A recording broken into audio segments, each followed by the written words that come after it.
you get a chance to vote on Tuesday? I didn't vote. And why did you not vote? Because I don't believe in the system anymore. And did you get a chance to vote on Tuesday? Yes! And who did you vote for? Trump! The $1 million question. Trump. Trump. Donald Trump. Well, actually, early voted. I voted for Trump. Honestly, I didn't vote. She voted for Trump. I voted for Trump. I vote for Trump. Me too. Before I voted Democrat, at this moment I voted Donald Trump. Hillside Avenue in Queens and Fordham Road in the Bronx are two areas that saw the biggest shift towards Trump in last week's election. Even more residents didn't vote at all. They like Trump because they don't want the Palestinian, the brothers they killed. The war in Ukraine, the Democrats giving all the money and the war, this is no good. The swing is because people want lower prices. They probably believe that Trump would give them that. Market price or Energy, gas. La comida. Food. Most of these people are working families. They're working 1 to 2, 3 jobs, and rent is expensive. Foods are going up, utility bills are up. And that's your hope, to see a little bit more of an affordable life? Absolutely.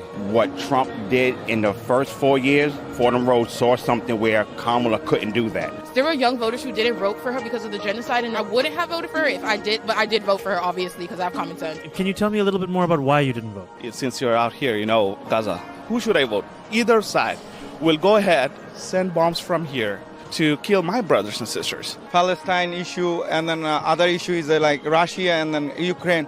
He stopped that war. That's why I voted him. You can't say you're a Democrat and stand for the genocide that's going on in Gaza, period. Practically, I like Democrat. I like Democrat, but I don't like this. Gaza, a lot of people have died. Have you voted for Democrats in the past? I have. And what would it take for you to vote for a Democrat in the future? Being able to pay attention to the regular Americans and their economic needs. They should make economics the forefront of their campaign. People were not really feeling it in their pocket. I voted for Hillary Clinton in 2016. I voted against Trump also in the 2018 midterms. Insulting us, playing on our emotions. All they do is shame you, and they just want to use like glitzy campaigns, and they get celebrities. And like, if you're speaking the things that people want to hear about, I don't care what color you are, I'll vote for you. We have a mayor's race coming up next year, and if there was a candidate talking about freezing the rent, making buses free, making universal childcare a reality, are those things that you'd support? Absolutely. He'd have my vote all day. We need childcare that is affordable. Buses should be free. The hike in the Metro cards is like totally unaffordable. My name is Zoran Mamdani. I'm going to be running for mayor next year. Wow. Yes, sir. Wow. And I'm going to be running on that platform. Thank you. I'm going to vote for you. Your energy is... Thank you. My energy is getting up to inflation. All right. My name is Ben Burgis. This is Give Them an Argument. I am joined not by the guys, they'll be on later, but by Juan David Rojas, who has written a couple of really interesting articles about Mexican politics and the political, realignment there brought about by the current governing party, Morena, and there was that's the other one, AMLO's lessons for Republicans and Democrats, and basically how this came about is after the election. I was going to start with a joke about how. It's a shame we couldn't do the show last Monday. I was overseas, but I don't think anything important has happened in the last 2 weeks. But after the election, there was all this discussion about how this could have happened. That it wasn't just that that Trump won. Which I think if you're following the polls, I mean, like it was basically the pollsters were presenting it as a toss up, right? That was never really outside of the realm of possibility, but that Trump won by as much as he did, and that he won among some of the groups that he did, and that even some of the groups that he lost, that he made all these big inroads. And there are basically two approaches that I see people take to this, right? One is the one that I find very helpful, that's highlighted by that video we just watched from Zoran, right? This DSA guy is running for mayor in New York, which is to go out into the streets and ask a bunch of people who voted for Trump why, right? And to think about some of the material needs, some of the dissatisfaction about foreign policy that might be driving that, And then the other one, Jake, do we have the Eli Mistal tweet? So this is another approach that I'll see people taking. There we go. Eli Mistal is a big writer for The Nation magazine, still kind of the flagship of American left liberalism. Says, I don't think it's helpful to wish people ill. Latinos wanted this man. I hope that works out for him. White women had a chance to restore abortion rights. They declined. I hope that works out for them. People get the country they deserve. Or I think we could put that more succinctly as to hell with the voters. Our voters, always the people. It's just so problematic. Exactly. It's the Bertolt Brecht line about wouldn't it be simpler for the government to simply dissolve the people and elect another. And in particular, it struck me as kind of funny when I was watching all this stuff that some people really want to blame sexism for Kamala Harris's loss. And look, sexism is obviously a thing that exists, but it does strike me as a little bit funny, the coincidence right next door to the United States that we just had, very shortly before this, we just had, Claudia Sheinbaum, romping to victory in the Mexican presidential election. And I suppose you could just stipulate that, sexism is much less of a problem in Mexico than the United States. But it strikes me that you might want to look elsewhere, for an explanation of the difference. And since probably about 100 times since the election in Mexico, I've quoted people, some of what you say in your Mexico's Political Revolution article in Compact, since it's such a nice, helpful summary of some of what happened in that election and what AMLO's record was, right? Sheinbaum's predecessor and how that kind of paved the way for this. And so I thought it would be really interesting to kind of get your perspective on the difference, right? Between these two elections, right? Why, using these terms very loosely and, whatever, right? But like, what we could think of as the sort of approximately center left, kind of forces in one country, one, and in the other, right next door, of course, Trump won, and what lessons there are to be learned there. So, first of all, thank you, Juan, for making time to come on the show.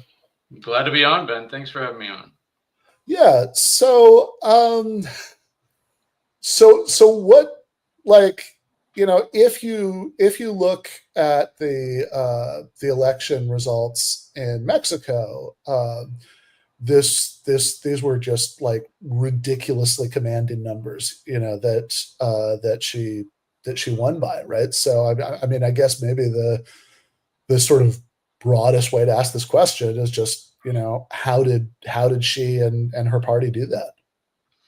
Just doing well by the people. Again, I love that clip from the beginning. It's just people naturally are going to gravitate towards leaders, parties, governments that abide by their material interests. And, I cite a lot of data in the piece. Really, Morena's biggest accomplishment is raising wages. The government resorted to raising the minimum wage by increments of like 20% every single year. And this actually had knock-on effects throughout the rest of the economy that caused wages in other areas to also go up, including in informal labor, which is huge in Mexico. Around half of workers in the country don't have formal contracts for employment. Similarly, the government banned subcontracting and outsourcing, which is a way that companies would use to get around paying benefits, and led to higher wages. My calculations had around a 35% increase over the 6 years. Actually, not even over during the first 5 years of AMLO's term for ordinary Mexicans. And actually, the gains were larger in the north, which is the more like industrial part of Mexico. On the other hand, Lopez Obrador is a really fascinating, heterodox figure. And, he's so unusual in a way. I've argued he kind of destroyed conservatism of all different kinds in Mexico. You know, you look at the past election, it was honestly a contest between three different variants of progressives. You know, Sheinbaum is a lot more conventionally progressive than AMLO was.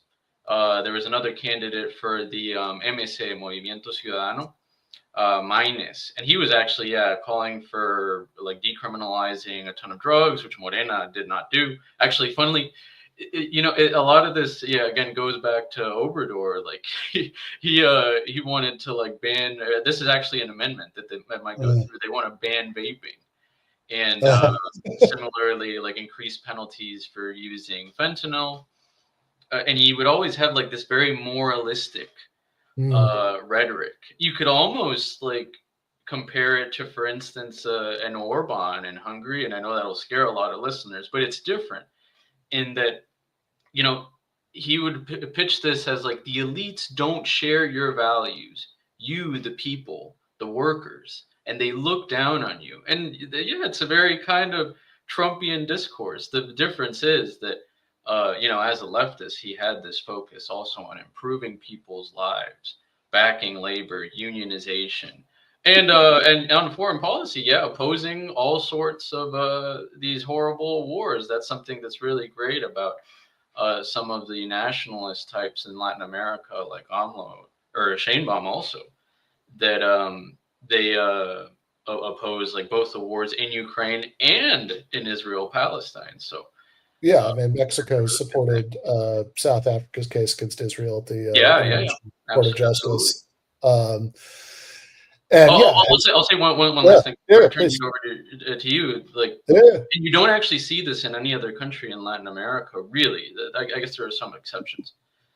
Each of the coalitions in Mexico, the government and the opposition, there's a lot of diversity between them. And I've compared this to how things used to be in the Democratic and Republican parties of olden days, that there were liberal Republicans, conservative Southern Democrats, and liberal Democrats.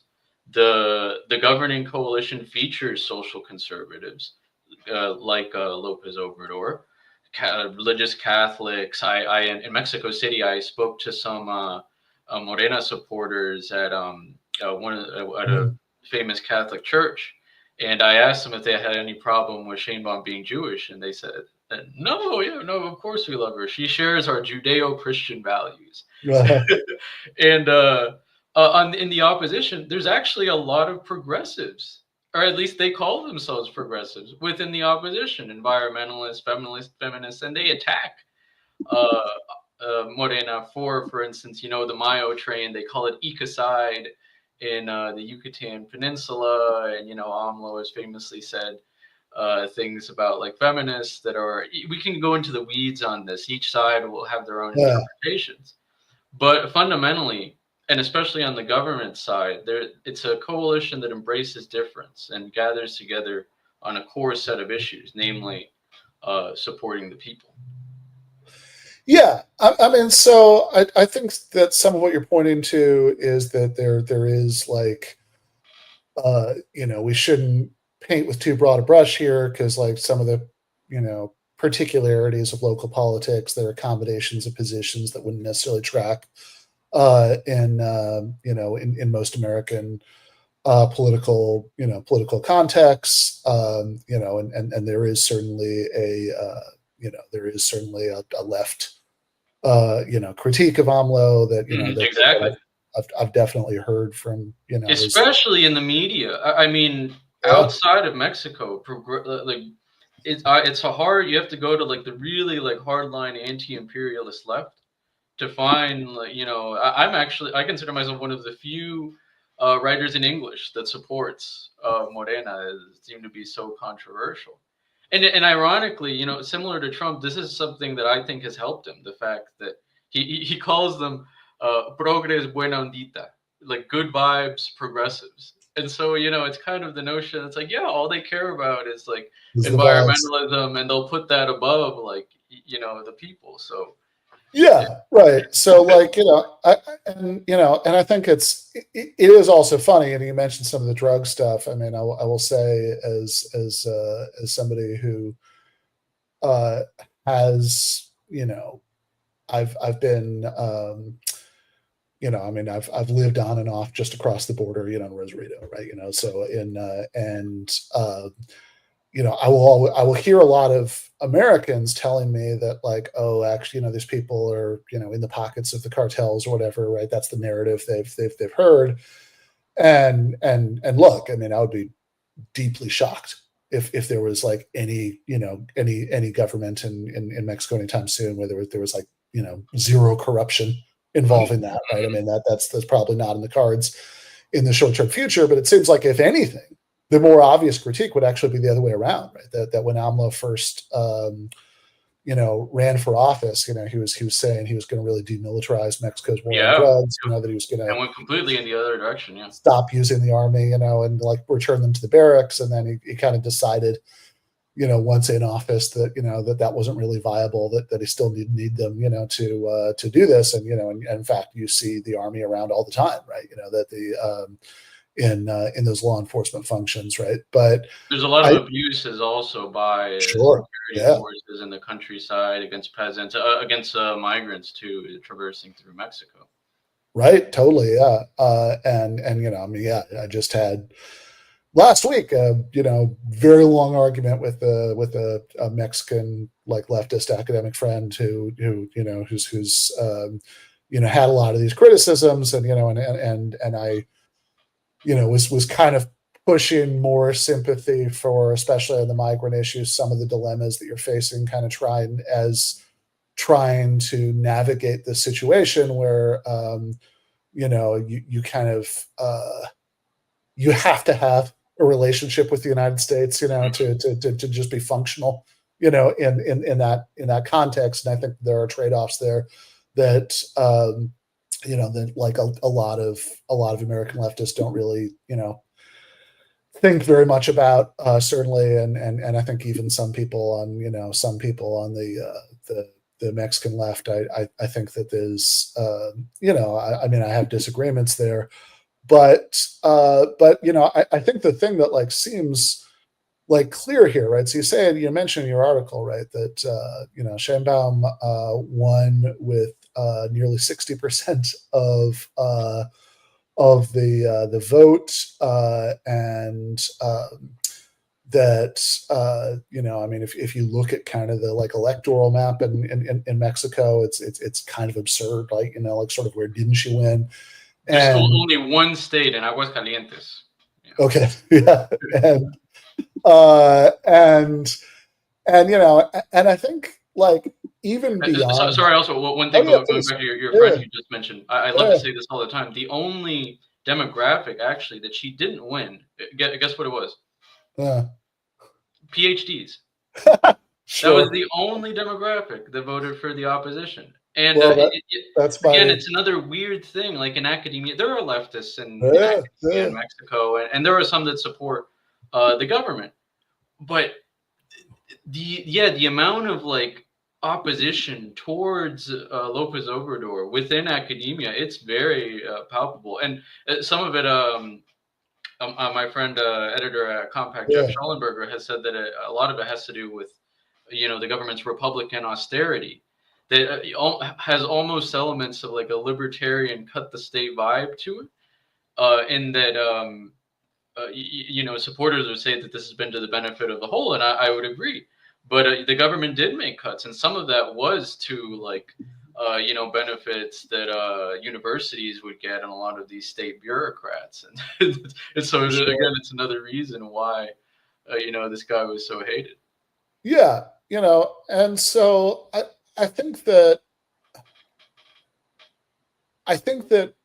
like, even abstracted from the question of, like, kind of where you come down on, like, how excited to be about Morena, given the combination of positions that they've had on different issues, some of which from a, sort of standard left perspective, you'd like a lot more than others, right? I think that the kind of larger issue to my mind is like, look, I mean, you kind of said it in your first answer, right? Like it's, I mean, you mentioned in the article, right, that unemployment hit a record low of 2.5% in 2024. It's one of the lowest in the Americas, actually. Energy prices rose just 0.1% in 2023, despite a global energy crisis. The share of Mexicans living below the poverty line fell to 36%, and down from 42%. And maybe most of all, right, the monthly minimum wage rose to 7,468 pesos from 2,650 in December 2018. Government coalitions also bolstered the ability of workers to form independent unions and outlawed labor outsourcing. As a result, you mentioned earlier, right, real wages overall have increased, 35%. And I have an additional data point for you here, because this came out a bit after the election. Because the data in there was from 2018 to 2022, 5 million people were lifted out of poverty. That leaves out 2023 and 2024. A report from the World Bank actually found that in the following 2 years, another 5 million, or almost 5 million, in total, 9.8 million people are thought to have been lifted out of poverty during López Obrador's term. And this is, I just say this, like, knowing Latin America, I find it to be absolutely astounding, because overall GDP growth during the sexennial, the 6-year term, was pretty low. What that means is that the government just had this laser focus on really the fundamentals, the things that really mattered in helping people's lives, and in some cases also, made cuts that kind of hurt. For instance, in health during the pandemic, or prior to the pandemic, which hurt during the pandemic. But it speaks to that fiscal responsibility of putting the numbers in the right places, which is something, unfortunately, a lot of other leftist governments in Latin America have had a poor track record in. Right, and I think the ability to thread that needle, is kind of remarkable in itself.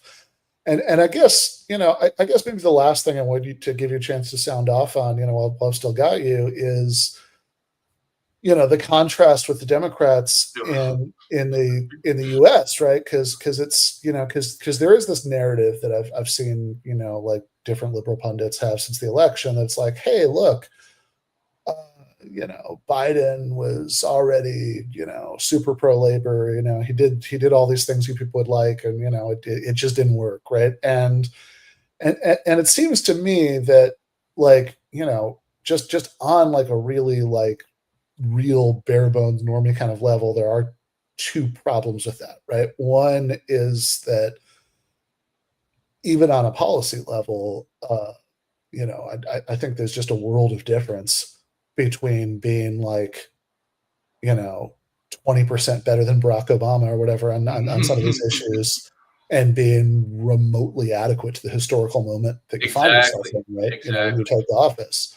And then the other thing is, even if the policy was there, which it's not, right? Even ignoring like the horrors of the atrocities in Gaza and all that, just sticking to domestic economic policy, even if the policy was there, which it's not, like, it's also like there's also a difference between like having some policy in place and actually like running anything like a real populist campaign where you foreground what you're going to do for people, you identify clear villains that you can like mobilize people against, right? And that's, they didn't do any of that stuff, right? They like they did everything short of making Liz Cheney her running mate. Exactly. Yeah, the only villain was Trump. I have a lot of critique of progressives in the U.S. and elsewhere. But actually, sorry, remind me your original question. Sure, yeah. Well, the original question was just like, that was kind of commentary from me, but the original question was really just like, we've been talking about Mexico because it is such a striking contrast to the United States, right? So, and I, wanted to kind of get your thoughts on the contrast to the Democrats, because there are all these liberal pundits who kind of been trying to say, they already did all this stuff. Yeah, right? What I was going to say here. Yeah, I would not dispute that there were certain things that the Biden administration did that I thoroughly agree with. The industrial policy, backing unions, and antitrust policy. Lena Khan, hopefully she stays. Fingers crossed. But the problem is that, again, speaking to that historical moment, these were. This was a presidential term that saw like historic inflation and instability, chaos after a once in a lifetime pandemic, and people's wages were crushed. their material conditions just completely destroyed. Interest rates, rent and more housing prices have gone through the roof. This is exactly the moment to see to people's immediate material needs. And unfortunately, the good things that the Biden administration did, in my opinion, were mostly things that at best will pan out in the long term, like, the investments in manufacturing and the like. I'll make a critique that will even upset a lot of progressives. Like, I believe in climate change, and I think an energy transition is important.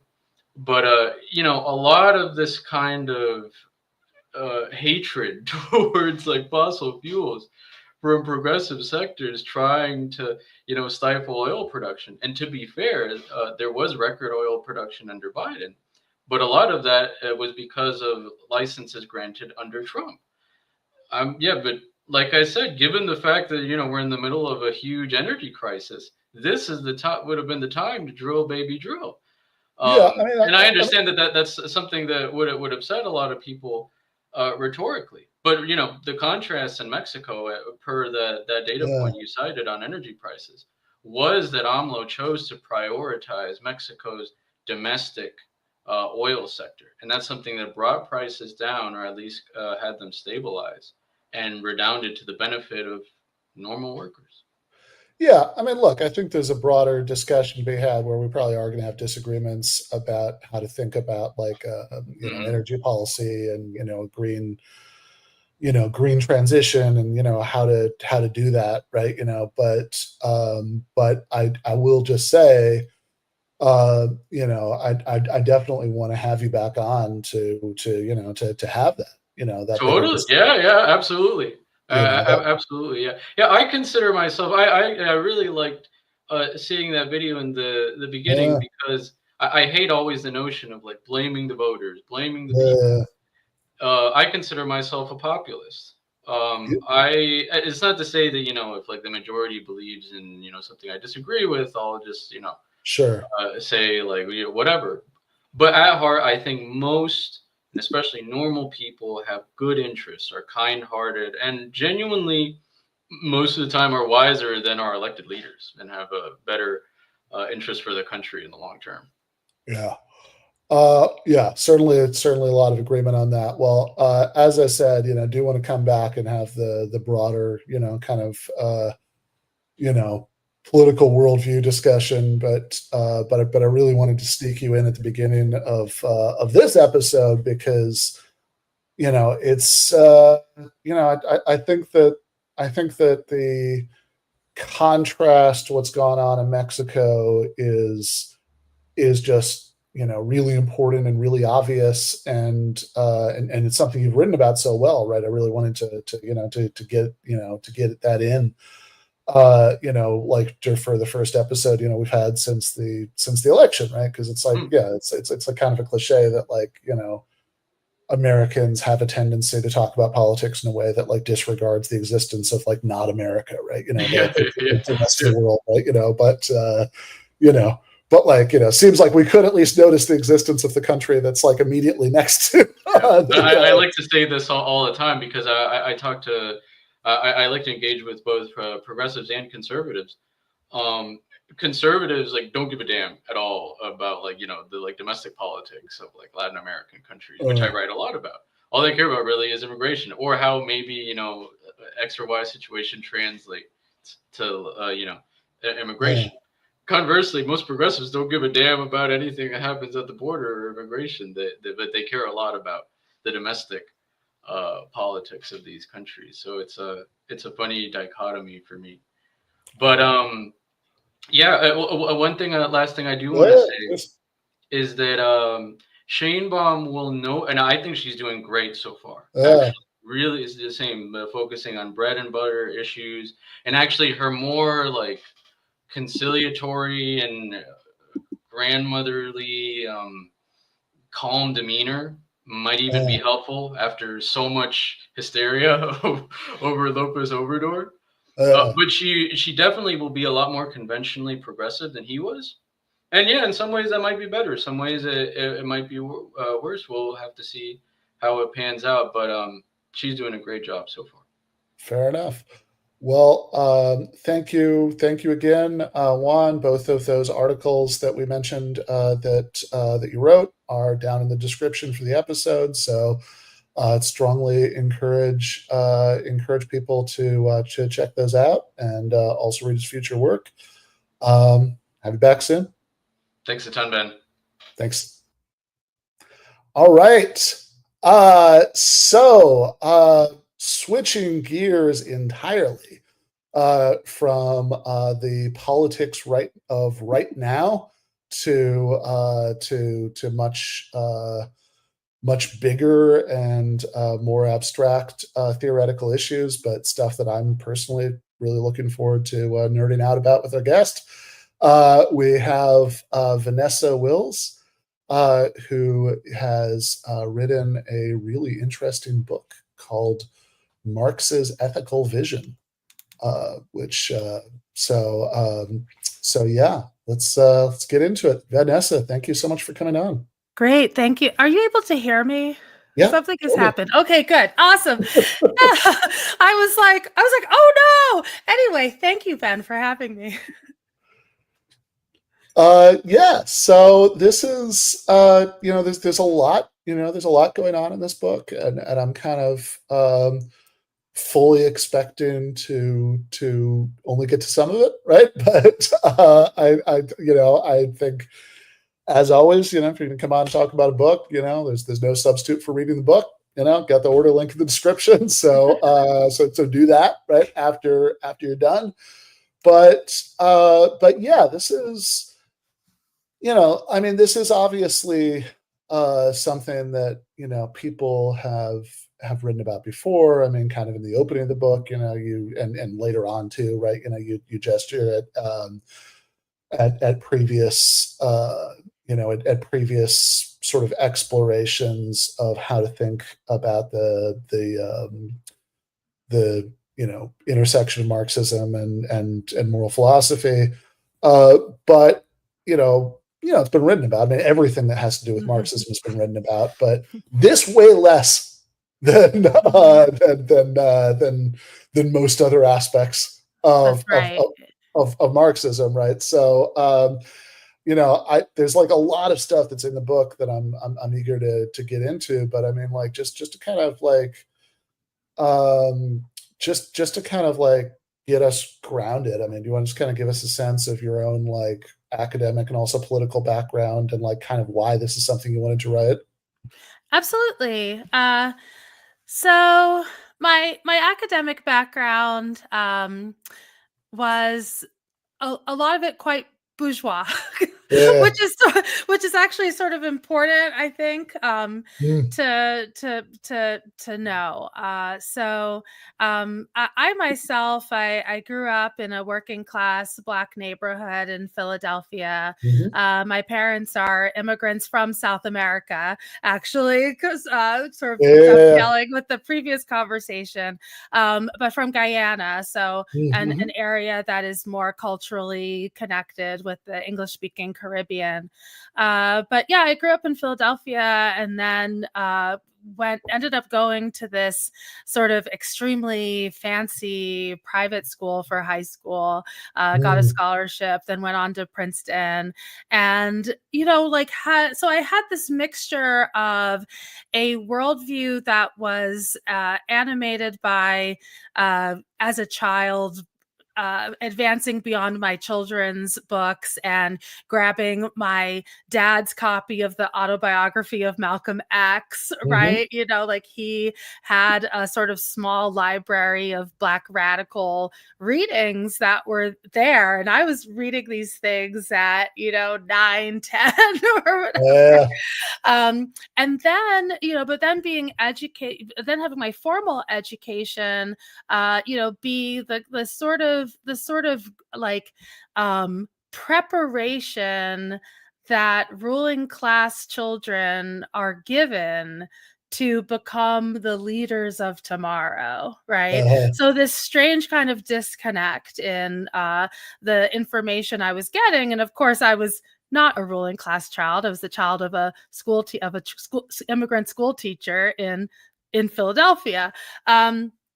And I think the tension between those two sort of intellectual lineages really came to a head with the Iraq War, with the second Iraq War, and with the invasion of Iraq in 2003, where it just became totally obvious to me that the sort of general tenor of the framing of liberal democracy, the idea that the market could solve our problems, that we were in a time of growing prosperity, that was shaken loose by the fact that we were heading into this immoral, irrational, destructive, imperialist war that seemed to me clearly calculated to have no good effect, right? So on top of just being sort of stupid, it seemed to me,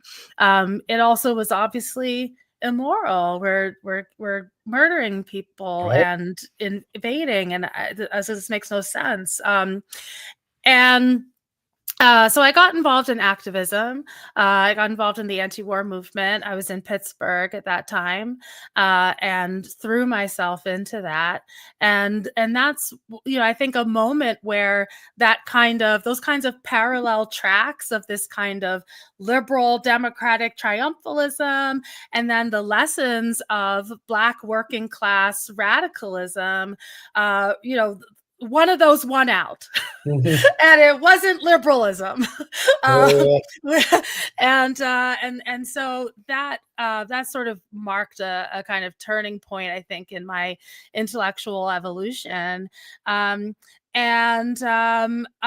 needed theory that would help me to make sense of the very deep, very strong intuition that this is immoral, this is wrong, and that to say that it's wrong is to do more than to say it makes me sad or I don't like it, or that actually it just flew in the face of any kind of sensible assessment of human beings, how we should live, how we should treat one another, and so on.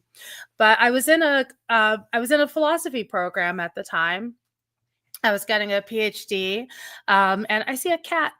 Yes. I was getting my PhD in philosophy, and this is at Pitt. This is at Pitt, exactly. Yeah. And I just found that, while I was learning a ton, I just wasn't learning. I didn't think I was learning anything that could help me to address what seemed to me obviously the most pressing ethical question of the moment, which was this war. And in my activism, I got to know people that, activists, people who are engaged in struggle, and of course socialists. And they're like, well, that's because you got to read Marx, let's, and that helped me to develop an analysis of class, of power, of an understanding and explanation of how these kinds of choices are actually get made and who's in a position to make them. But I still had this ethical question. And I was encouraged by my engagement with Marx to think, there's a lot here. Maybe there's something here that can help me to make sense of this question too. And that's I threw myself into that, and that became my dissertation. My dissertation ended up being on Marx and ethics, and I've stuck with it. I sort of continued to develop an analysis that originated when I was working through these questions at that time, and now we have this book, which I think benefits from the many years now that have passed between the 2003 invasion of Iraq and our world today, and my activist work, my educational work, the conversations I've had with people around the world about these questions, and also just like my richer knowledge of philosophy as a field and as a study of as a discipline. Yeah, I mean, that's really interesting, because there are definitely parts of that definitely overlap with my experience of going to graduate school in philosophy in the 2000s, and kind of mid to late 2000s, and in my case, like I'd gotten the interest in Marxism earlier, right? But like certainly in that era, right? Like at least in the places that I was, right? It might be different elsewhere.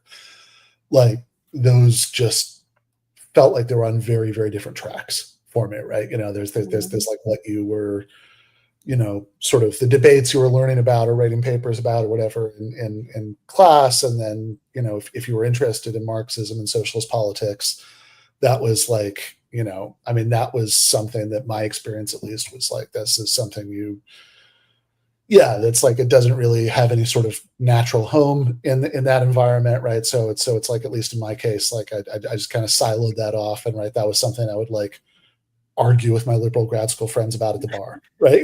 That's right. About that's the Obama and drones. Or I remember I always used to have this argument with a friend of mine about it's like, he would be like, oh, but under socialism, where would we get the next iPhone, right? That's very, very 2000s, kind of kind of discussion. And I guess I do wonder if that experience would be a little bit different for people now, just because maybe the revival of the socialist left since then has made that, like, people might get more exposure within, like academically to that. I'm not sure, but yeah.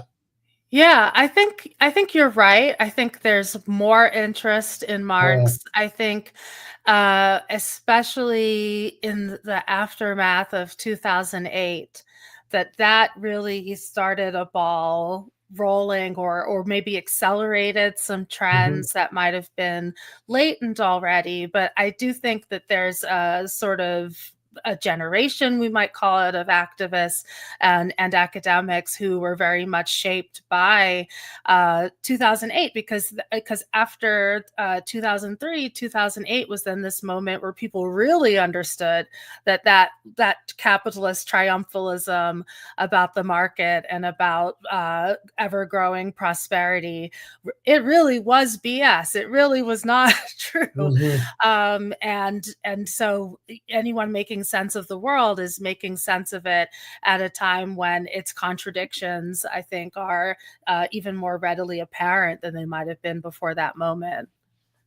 Yeah. So, you kind of start out with this question. I think some of what you just said, gestured at it, right, earlier, but about why write about Marx and ethics It was a great image.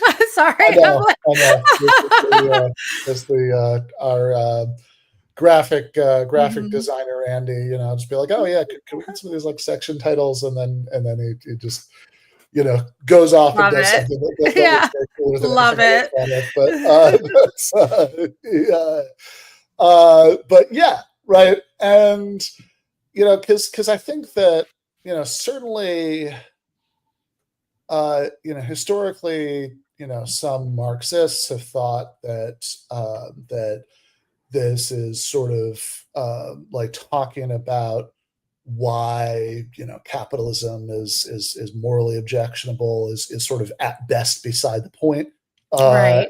and at worst is is unhelpful or sort of unmaterialist, because you're looking at because after all, wouldn't any ethical theory you come up with just be like a projection of class interests or something like that, right? Those are very common views historically within Marxism, and then I think in like a lot of people will, in fact, I think oftentimes you'll see assuming that it's like, okay, well, Marxism is all about historical inevitability. So if you're Right. even asked, so like, in fact, it's not uncommon as a trajectory for people to be like, okay, well, now I'm interested in moral philosophy because I've given up on the historical inevitability. Yeah. So we need to ask moral questions. I know none of this is how you see it. So how do you see it? Yeah. Well, so Marx says the communists do not preach morality. And I think that the way that I make sense of that, and is that they don't preach morality. But it's morality, what it is that we ought to do, the sort of normative content of our lived existence. I take it that as a set of positive claims about how to actually respond to our situation. There's not any daylight, I don't think, between what it is that we are that we ethically ought to do and what it is that will actually bring about the working class, the revolutionary prospects and possibilities of the working class, of advancing the cause of proletarian revolution. And so I think some of the skepticism about bringing Marx into a conversation about ethics, I share some of the hesitation about it, because if the thought is that Marx needs morality added to it, or it needs to be kept within the bounds of some kind of external moral system, I think that is mistaken. But if the project, as my project is simply to spell out, to unpack, to explicate, to explain the norms already inherent in proletarian revolutionary activity and in working class resistance and in all kinds of human struggle for freedom and emancipation, I don't see why we should fear that at all. And in fact, I think it's necessary, and that it is a part of the project of being clear about the world that we're in and about the tendencies that exist within it. Some of those tendencies reactionary and destructive, and some of those tendencies revolutionary and emancipatory. And I think that we do need a language to describe exactly what it is that makes revolution and revolutionary activity, revolutionary organizing, and revolutionary theory, what it is that makes that the thing that human beings ought to do. But the ought itself is derived just out of humans' engagement in activity aimed at human survival, whether that survival is the survival of the individual, or ideally what we want is for human beings to understand themselves as a species with conditions of flourishing that are common to all of us as a species, and that require that we self-consciously struggle for our survival as a species. And so that's what I see as the kind of normative core of Marxist ethical a Marxist ethical vision. Yeah. So so that's really interesting. So if you like kind of come into this from thinking about like, all right, so Marx, doesn't,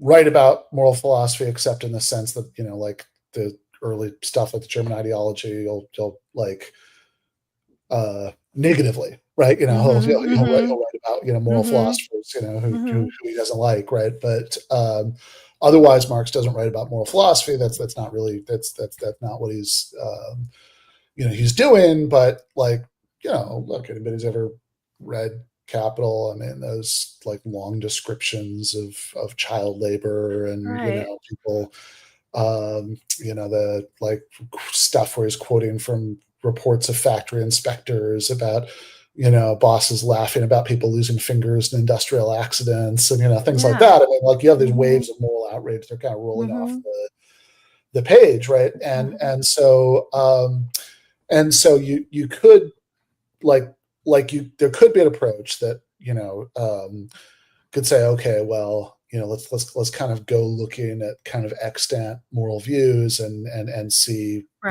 which ones can help us make sense of this. And and your take, I think, from kind of what you just said, and what's in the book is that if you're kind of trying to see, it's like, okay, well, what's sort of already there in that's like implicit in the way that Marx talks about this stuff, and you get this kind of neo-Aristotelian sort of view about human flourishing as the sort of normative benchmark for how we think about this, right? So do you want to just like kind of unpack that a little bit? Yeah, one thing I'll say quickly is it's interesting. So Marx, of course, does not at any point say, here's my moral theory, here it is. And I note this in the book, especially because to be fair to the person who says, listen, the whole project of a Marxist ethics is just wrong-headed and silly. Marx wrote a lot of stuff about a lot of things, and one of the things I remember early on in my research coming across, this was when I was a grad student, sort of coming across the book Heroes of the Exile, which most people probably don't even know exists. It's a whole book that Marx wrote, and it's this kind of, I only know from your book. Yeah, right. Yeah, I know. I think it's possible that this might be the first book. I don't know of another book that references Heroes of the Exile to me, but it's this kind of like weird hundreds of pages of like weird parody and send up of these figures of the 1848 exiles from Germany, and it's like, okay, if Marx had time to write that, hundreds of pages of parody, yes, like people he didn't like in the German exile community. Yes, exactly. Then you might think that he would have found the time to spell out an ethical view if he had one. And I think that is the reason I mentioned it in the book, is that it is, of course, a completely fair point. Yeah. But I mention all that because I think Marx is often understood as not having written very much about moral philosophy. And one of the things that I aim to demonstrate in my book is that this is just not true. That he wrote a lot about moral philosophy. He didn't as we say, he did not sit down and say, here's my, it didn't have to be hundreds, it could have been 10, but you don't see that anywhere, right? But you do see a couple hundred pages excoriating Max Stirner's ethical egoism. You do see Marx returning to the theme of utilitarianism again and again and at length. You do see his criticisms of Kantianism. You see his criticisms of Christian morality. You see his criticisms of Malthusianism, which he treats as a moral doctrine. There's tons of Marx's own engagement with moral philosophy.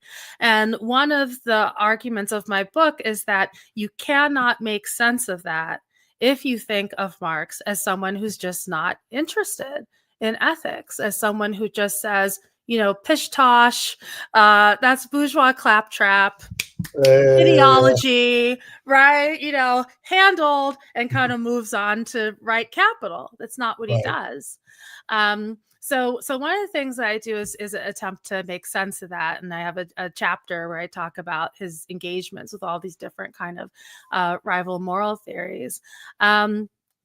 But yeah, I think that in terms of thinking about him as a kind of neo-Aristotelian, one of the things that I think makes it seem plausible that Marx has no moral theory is that he certainly does not have the kind of thing that contemporary analytical philosophy tends to consider a moral theory, meaning, there's no kind of abstract principle that sometimes requires the sacrifice of human beings, that human beings sacrifice themselves and their interests to some higher aim. He doesn't offer anything like that. He thinks that the interests of the proletariat are completely coincident with the interests of humanity. And insofar as they are not coincident with the interests of the bourgeoisie, he's just not talking to them. And this is, and so if what we expect to find by way of a moral argument is some kind of abstract principle that any sort of abstract mind contemplating the pure rationality of his arguments can apprehend, regardless of their own material interests, Marx doesn't offer that. And he doesn't even think it's possible. And he does think that anything that masquerades as that is probably concealing a certain set of material interests, namely that of the bourgeoisie.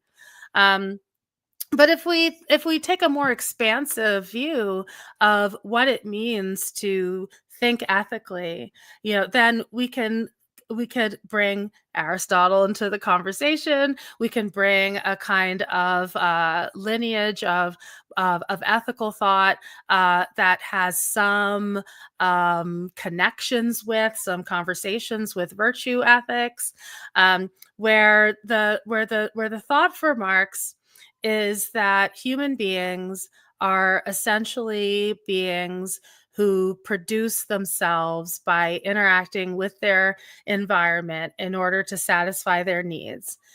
That's what it is to be a human being. It's why I center labor in the book, because labor is that, or Marx sometimes calls it human self-changing.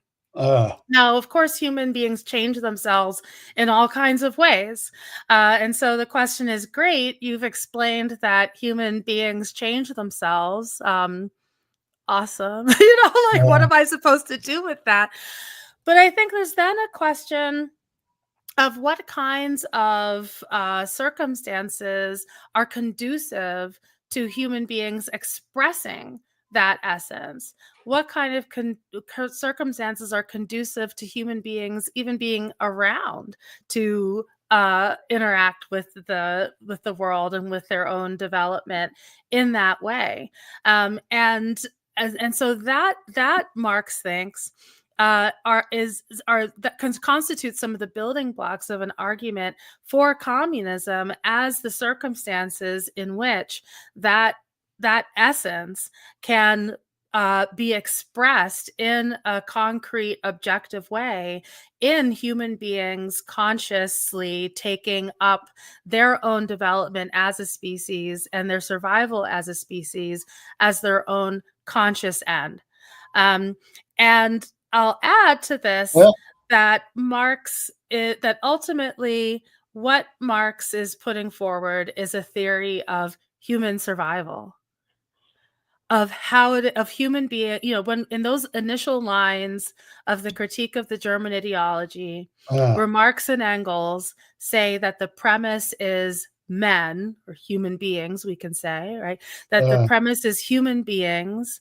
Actually, the German word there probably is Menschen, I would guess. Right. I don't recall, right? But but is human beings interacting with the world in order to satisfy their needs. What he's talking about is humans surviving, trying to survive. That is the premise. And communism, the most important argument for communism is that it is the only way that human beings can survive, that we can transcend these destructive circumstances in which we live.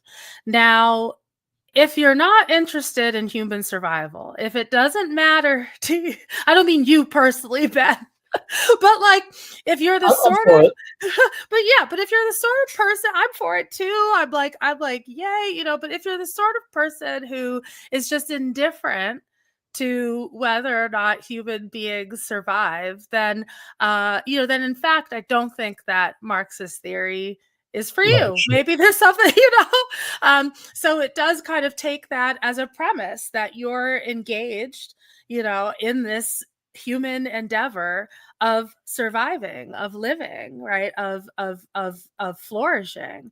But it doesn't call on you to sort of sacrifice that aim or to subordinate it to some principle that's higher than human survival. Or that doesn't exist. Yeah. Okay. So that's really helpful. And kind of at the beginning of that, you contrasted like the way you think that Marx was thinking about ethics, or the implicit ethical vision in a lot of what Marx says, with the way that people typically think about ethics in the context of analytic philosophy. And I think here of like G.A. Cohen, who's somebody you mentioned many, like several times over the course of the book, and often is like a foil for the way you're kind of looking at this. Who said that he like in the sort of first phase of his career, he was mostly interested in unpacking like Marx's theory of history, and he wasn't that interested in moral philosophy because he kind of vaguely assumed that the sort of injustice of capitalism or the preferability of socialism was sort of so obvious that like any halfway reasonable moral theory would give you that result. He said that he sort of engaging with like Robert Nozick and libertarianism made him think, okay, this actually does need like a more robust defense, and then he got interested in moral philosophy. And so one difference between that and the kind of approach you've got there is the one you sort of already said, that you think that the sort of like substantive conclusions about morality are different. But the other difference, and one that I wanted to make sure that I explore right in this conversation, because I think it's like that this is definitely an area where I have a different perspective, and I think it'd be interesting to explore. Is what you talk about right at the beginning of the book about analytical Marxism, and the dialectical method, right? So I get spooky right off the bat. Yeah. So this is so I think that like if you think about so like the kind of Marxist theory that somebody like Cohen is doing, or you mentioned Eric Olnwright and a bunch of other people, right, is analytical Marxism, which roughly means taking the sort of typical methodology of, for example, analytic philosophy, or sort of social science research, or etc. Right. And sort of like exploring typically Marxist themes or arguing for typically Marxist conclusions using this methodology. So the sort of key difference between that and I think what you're what you're advocating as far as this part of your project goes, right, is this question about whether Marxism has like a distinctive method of like trying to figure out what's true, right? So there's this in Cohen's book, Karl Marx's Theory of History, and this famous preface to the second edition, right? He says, we believe that although the word dialectical has not always been used without clear meaning, it has never been used with clear meaning to denote a method rival to the analytical one. There's no such thing as a dialectical form of reasoning that can challenge analytical reasoning, and belief in it as a rival to analysis thrives only in an atmosphere of unclear thought, right? So that and then there's other stuff that people in the same tradition, like Eric Olnwright and a couple of co-authors in a book called Reconstructing Marxism, have written that kind of expands on that thought, right? It's but that seems like the sort of core of the disagreement, right? So I would say, right, and I want to hear what you think about this, right? But I would say that I think people often kind of hear that, and there's like a sort of jokey thing that Cohen says in that introduction about you use the phrase no bullshit Marxism, right? Which is, obviously not complimentary. Yes, sure, right. That's the like if you anybody who feels like they're doing what you would consider to be the other kind, right? That's you're not that's not going to be heartwarming. But I think a lot of people hear that as like the sort of part of traditional Marxism that's about dialectics is therefore being described as bullshit, right? And I do think that in that Cohen line we just looked at it, I do think there's like a little bit more nuance than that, right? Like I think that there's the thought as I would read it is, look, it's not like when Marx or subsequent Marxists might use this dialectical language, words like contradiction, to describe social processes. It's not like what they're saying is necessarily, always nonsensical or wrong, right? But that it doesn't add up to like a sort of different, distinctively Marxist way of like finding out the truth, besides just sort of thinking through arguments and the logical connections between premises and conclusions, and looking at the evidence for premises and all that stuff that you do, like that anybody would do, right? So I think that's the disagreement. And so clearly you're somebody who does think that there is like a distinct dialectical method, right? So I wanted to kind of give you a chance to sort of, I know this is a very big question, right? But it is a sort of key one. Yeah. So, like, I know this is a really broad question, but I mean, like, what's the, like, if you're thinking of this not just kind of as in the way that I think a lot of people in the analytical Marxist vein would, right? Like, God, we also grabbed that quote from Reconstructing Marxism, where Wright and his co-authors, say the skillful use of dialectical metaphors can serve worthwhile heuristic purposes, but it's one thing to be fluent in a suggestive idiom, and something else to display a distinctive methodology. And so say, okay, so they kind of go through, I'm not going to read out the whole thing, but like to go through different things that like contradiction, for example, can mean. Like, for example, that you might have a system that has two conditions for reproducing itself over time that can't be simultaneously fulfilled. And so, yeah, look, these can be like sort of useful things to be attuned to and point out. But then ultimately you have to sort of figure out like what the claim is, and then unpack that in terms of kind of conventional language about causes and effects and mechanisms and all that stuff.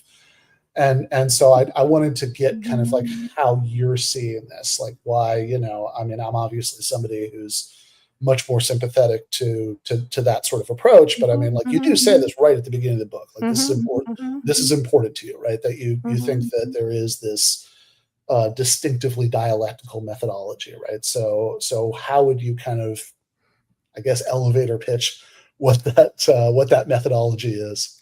Yeah, great. So I'll respond in sort of two parts.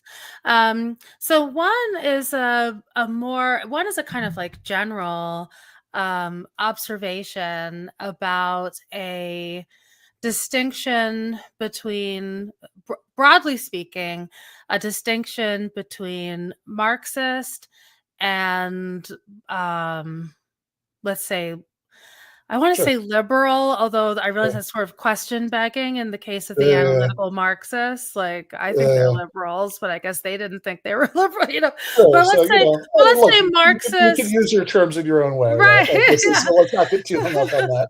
Yeah, but so I take it. Let's say I take it anyway. That's certainly one point of disagreement between Marx and I think myself on the one hand, and then the analytical Marxists on the other hand, and not just them, but other people who have taken up Marx's ideas without his method, is a view about the role of method itself.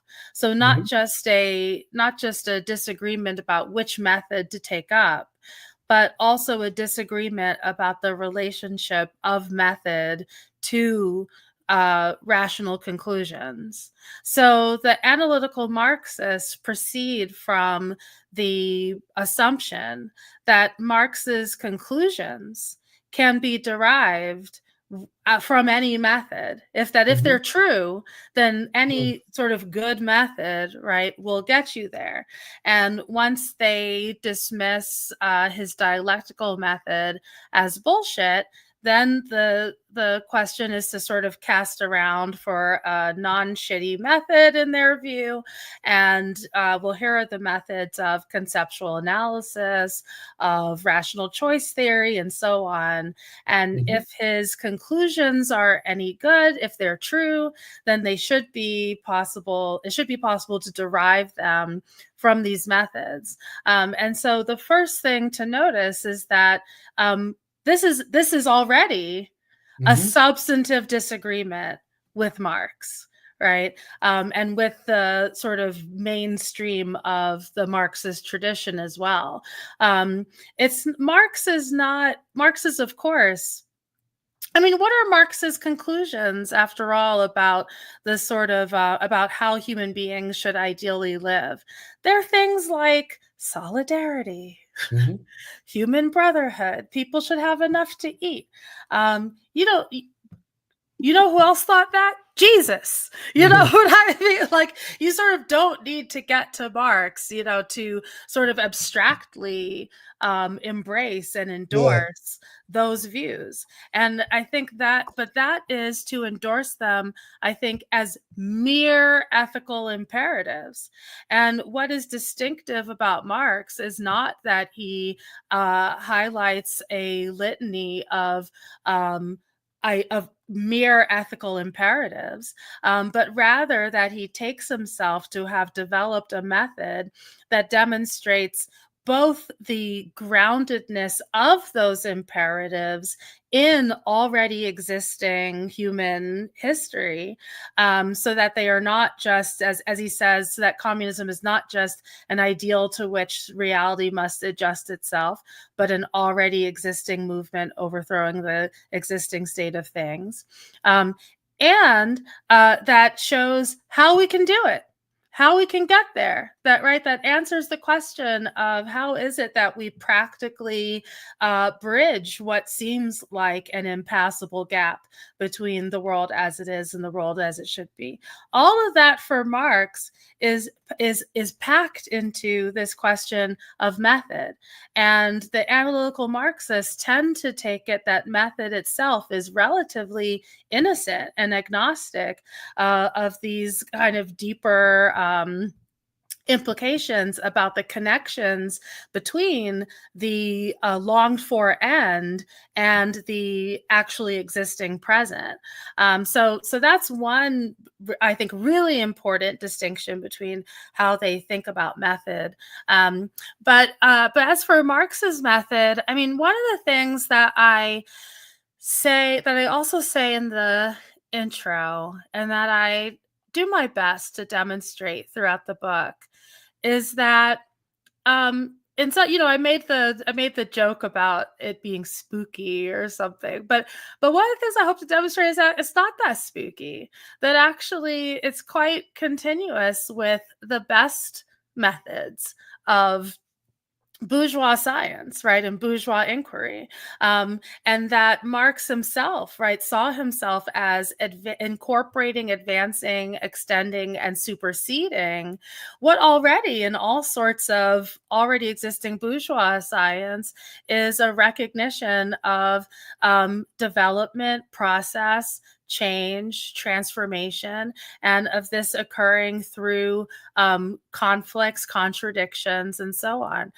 When Marx and Engels read Darwin's Origin of Species, they were elated, and they commented to one another that this showed, in the case of natural science, mechanisms like those which they took to be operative in human science, right, in the science of understanding human development. Methodological holism, of course, is one of the things that the that Cohen in particular, and that the analytical Marxists in general reject. They instead embrace methodological individualism. They cash out the question of contradiction in ways like what you just demonstrated, where they tend to understand contradiction as just like two things that like don't fit together or something, right? Or two things that kind of are in tension. But for Marx, the point is that that tension can be understood as the development, that tension itself comes from somewhere. It has a history. It has a development. We can ask, when we think about what Marx has to say about class struggle, it's not just the bare fact of a capitalist class and a proletariat class, and then we say, oh, it's a contradiction. Why does he use this weird, why say it's Widerspruch? Why not say something else? It's just two things. It's just two groups that both want the same, that are fighting over the same material resources. Why not just say that? Because what Marx is describing is a conflict, a contradiction that itself has a history, and that develops out of human beings, again, interacting with their natural and social environment in order to satisfy their needs, such that when I look across the table at the boss, at the capitalist, and I think that I'm looking at this totally alien, hostile enemy, part of the lesson for Marx is that they exist in virtue of the labor, right, the work that human beings are doing, that working people are doing, that both our enemy and the contradiction, the struggle, the conflict between the worker and the boss has a history, and that its genesis can be understood as having been produced by human beings. And that is the piece that often goes really missing, I think, in a lot of the analytical Marxist analyses or attempts to make sense of Marx. The idea that this has a historical development, a processual character, and that at the end of the day, the key to understanding its contours, its origins, and the possibility of its abolition is that it is a human product. It is something that we have created through our attempt attempts to survive. And those attempts have been largely unconscious, uncoordinated, but that the opportunity exists for us to have and develop an understanding of ourselves as a species, first of all, ourselves as a class, and ourselves as a species, so that we can relate to these apparent contradictions as conflicts that can be resolved through our own conscious self-activity. And I think those are the kinds of things that, as difficult as it can be at times, sometimes to kind of wrap our heads a little bit around dialectics, the way that Marx is understanding it and the way that he adapts it from Hegel. There's also all sorts of puzzles that I think remain puzzles if you don't understand all these factors of human social life as themselves being the products of human creative activity. That's the key of dialectics for Marx.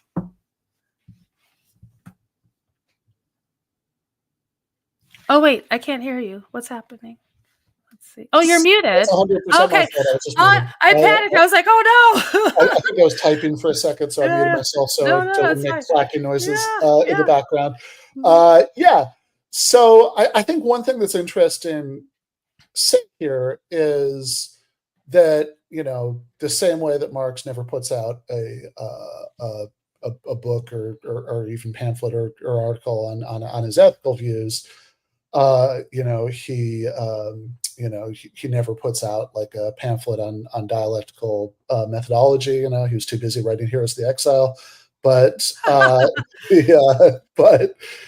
so there too, you kind of have to like glean a little bit, right? From Hegel, from what he does say. I guess Engels and Anti-Düring, like maybe comes closest, to laying out at least how he understood a lot of that stuff.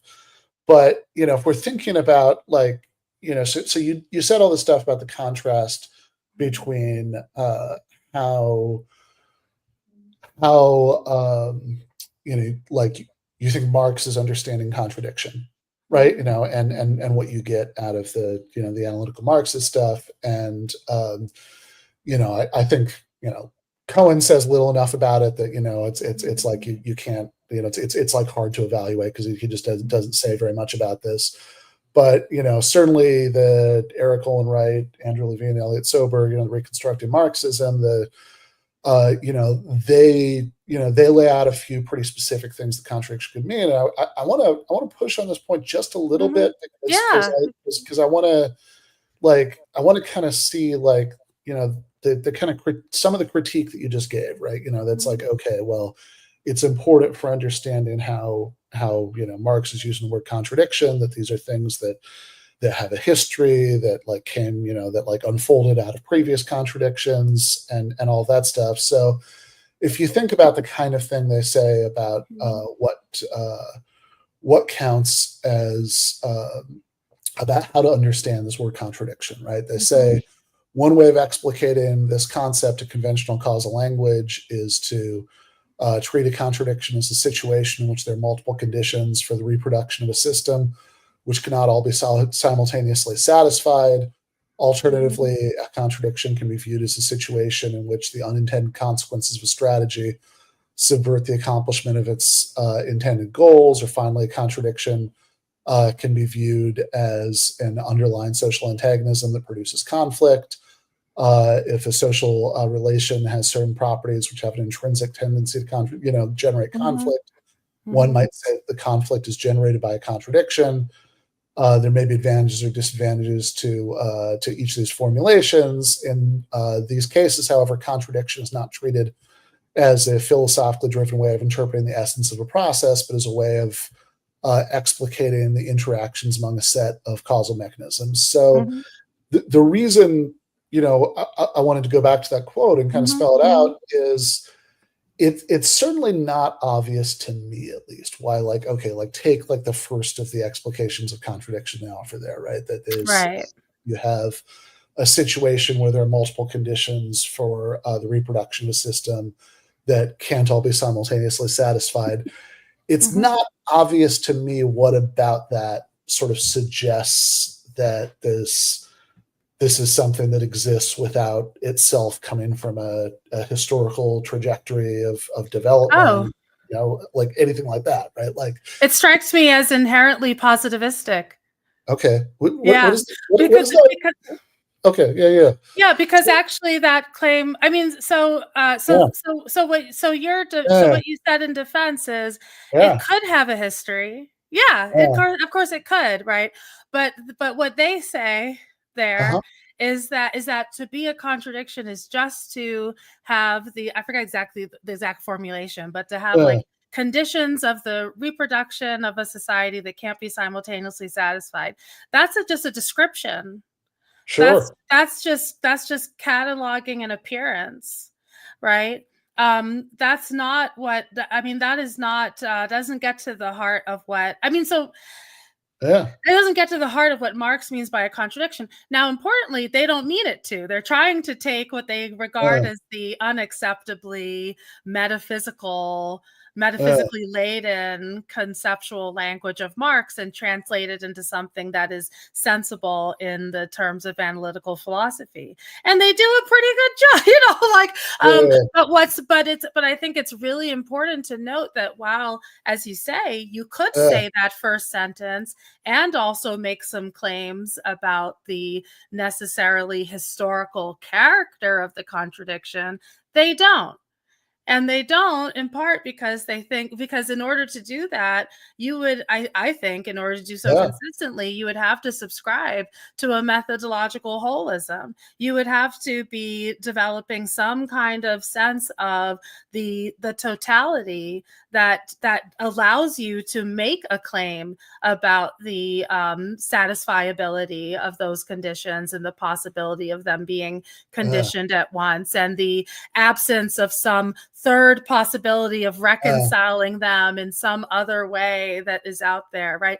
But if you don't think that you actually have the possibility to think about being as a totality, then maybe that contradiction can be resolved in all sorts of ways. Maybe there's something out there that can help, right? Well, let me put this a different way, because I think it's actually connected to a kind of a general skepticism. I mean, so sometimes the hostility to Marx's method is put as a skepticism about like those damn communists. They think they know everything, but you don't.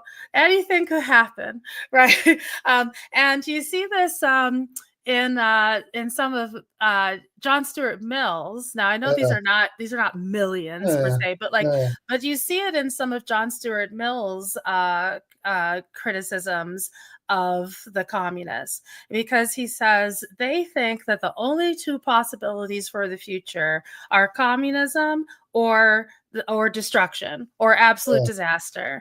And he's like, they don't know that. Anything could happen. Who says that capitalism can't go on like this forever? That conception of contradiction as like just two kind of mutually irreconcilable, I don't have the thing in front of me, right? But that there's, if you want it, here's the multiple conditions for the reproduction of a system cannot all be simultaneously satisfied. That admits of a range of ways to address the contradiction. So Marx thinks that, Marx, partially because of the fact that he's thinking about totality and he's thinking in a methodologically holist way, part of what he thinks is that he has exhausted the range of possibilities, right? That the answer to the contradiction is, as he says in those first lines of the Communist Manifesto, either that one side of the contradiction is triumphant, right, and abolishes the contradiction between itself and its antagonist, or that the contradiction leads to a destruction, right, to the degradation of the system as a whole. all. But that description, which is just a kind of, as I say, there's something positivist about it. It just describes an appearance. Lots of things could potentially ameliorate the fact that there's various. Right. I mean, but let me put it this way. It's no accident. It's no accident that most of these people gave up on the Marxism. Well, it's no accident, I think. I would point out that rights holding on. Yeah. Right. I would point out that, I mean, I think the extent to which, different people in this tradition, did give up or not, is a little bit complicated. But I'd also point out that it's like, look, at the same time period, tons of Marxists with very different methodologies, moved often in very ideologically parallel directions, right? Like that. This is, I think that, I think there are broader historical currents there, but I would just point out, like on the like sticking to the point you just made about contradictions. Yeah. That you can say, it's like, okay, well, if you think, what a contradiction is or what it maybe means in some contexts, I tend to think that in in different contexts, I think Marx often uses these terms in slightly different ways, but if you think that's what it means, then you could say, okay, well, we can say that there is a contradiction, like if Marx is talking about, like a contradiction of capitalism, they think it's going to lead to the downfall of capitalism, and you understand it in that first sense. Well, whether that result is inevitable or not, even if you think that's a separate question from like what contradiction means, right? I would point out that, in fact, like J.A. Cohen's, the guy we started out talking about, has his most famous book maybe is a defense of a version of historical materialism that's in fact often criticized on kind of the opposite grounds from what you were saying about Mill, right? As being like way too deterministic, right? Like that's if anything kind of the usual critique of that, right? So you could say that, like, okay, here's what a contradiction means if whether this contradiction was, it arising in the first place is historically inevitable, and whether it's, in some sense, what that means. And, I think you actually have some pretty, like nuanced things to say in the book about, the sense in which things might or might not actually be historically inevitable.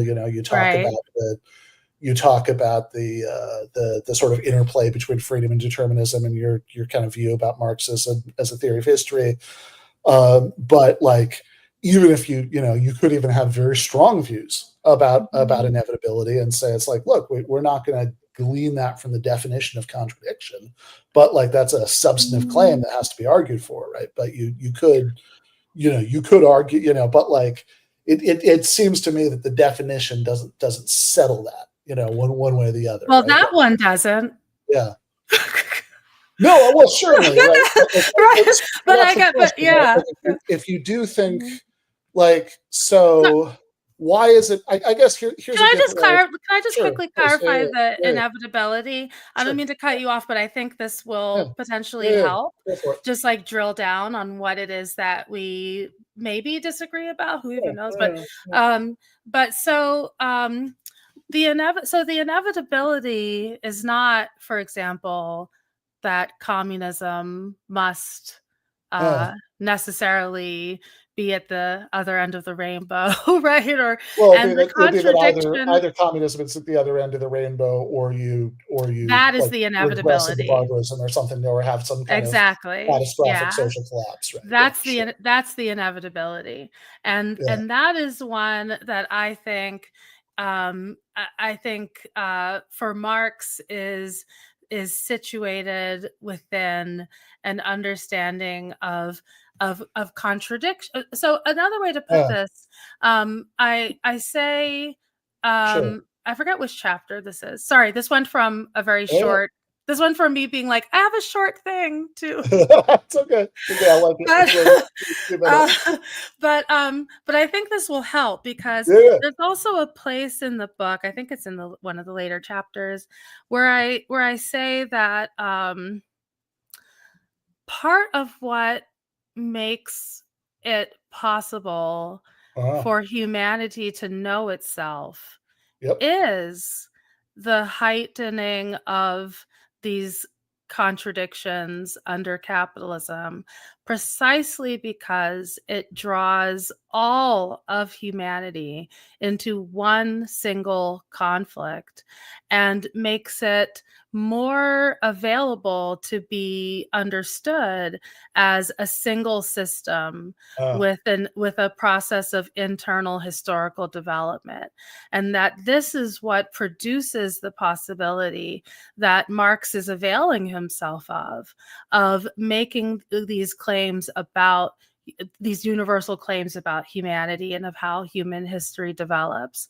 That, I take it, is all baked in, part and parcel, married to, connected with a particular understanding of contradiction, which again is connected to the methodological holism, and which absolutely does make it the case that which actually is connected to the inevitability of either this contradiction understood, which is a description of a certain kind of antagonism, mutual antagonism into which all of humanity is drawn, right, which is heightened to a point where either one side of that contradiction wins out or you have the mutual destruction. But I think that's the kind of thing I have in mind that is, I think, made more possible to formulate using Marx's dialectical method and his and using dialectics, right, and thinking about things in terms of this historically developed contradiction of a unity, because it's important for Marx. The contradiction is the internal contradiction of a unity. For the characterizations on there, that's not necessary, right? That's not sort of baked into the understanding of a contradiction. If what you think of as a contradiction is just two things that are at loggerheads, there's only so much analytical work you can get out of that. But Marx understands it as a unity with an internal mutual antagonism that conditions its development. And that's the piece that I think without it, it's difficult to make sense of much of. It's certainly difficult to make sense of his revolutionary politics. And I think, I mean, whatever, maybe this this is my suspicion. This is my suspicion, let's say, that it's no accident, right? That there's a kind of, and it's not just the analytical Marxists. You saw it with Bernstein, the debates that Bernstein and Luxemburg were having 100 years ago, devolved on precisely this question, right? And then it was not an accident that one of those people had a consistent revolutionary politics and one of them didn't. There's a real connection, I think, between method and political conclusions. Yeah, I mean, so I guess the question is, right, like, let's say for the sake of argument that that like any definition of what a contradiction is that doesn't bake in the historical origin is a bad definition. Then, like, all right, so let's say we've got that. I mean, I think that we could we've got like everything you want, right? In the and totality. Sure, why not? Everything must go. So then I guess the question is, when you say this is like a method, right? Like this, so this is this is a way of figuring out what's true, right? Other than sort of conventional ways of figuring out what's true. That's like what's the what's the method, right? How is it, how is this, like, I mean, because so far, right, this sounds a lot like just like a substantive, claim, right, a conclusion, right, that this is that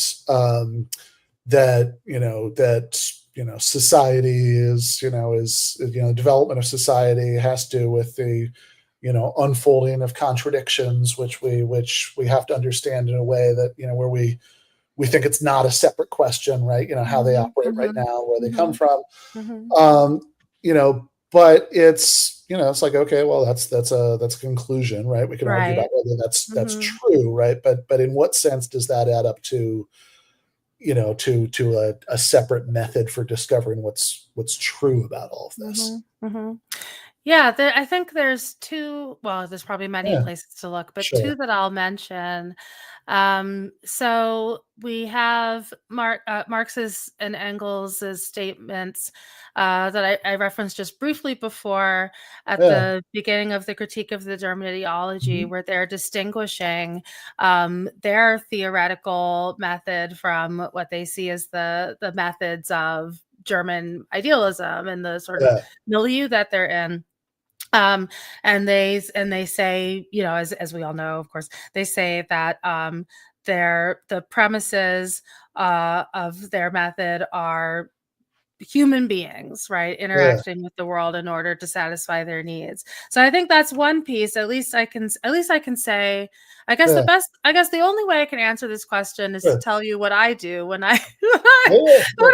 to tell you what I do in my attempt, to take up their method. And one is a kind of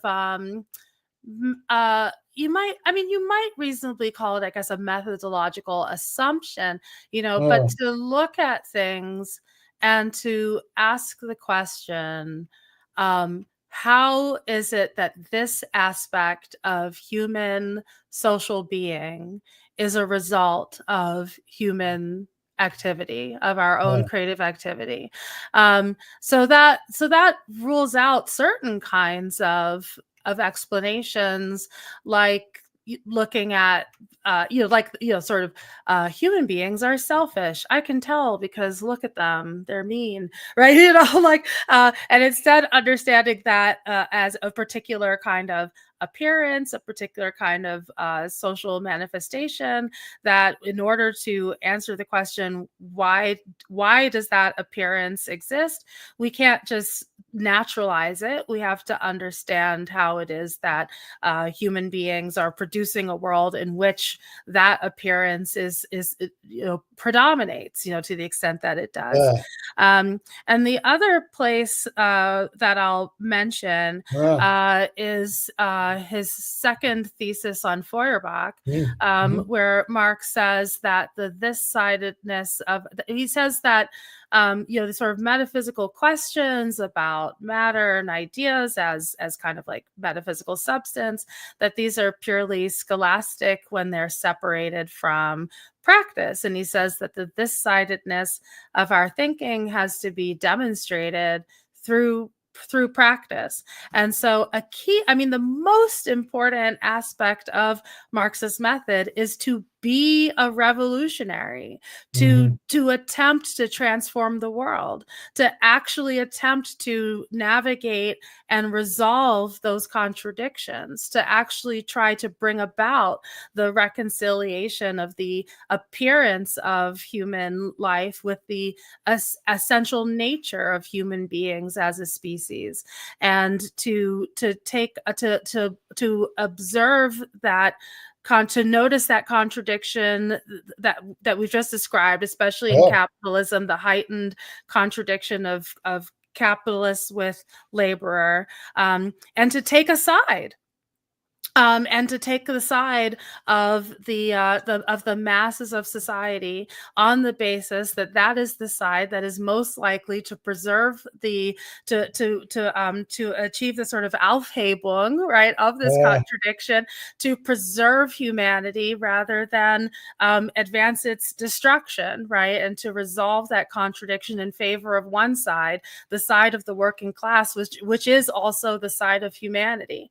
And so the method is to be a revolutionary, to try to bring about the resolution of that contradiction in a manner that preserves human history and development, and to correct our understandings of the world and of humanity as we, through our revolutionary practice, learn things about how it is that human history unfolds and how we can actively intervene into it so as to bring about our continued survival. That's the revolution is the method.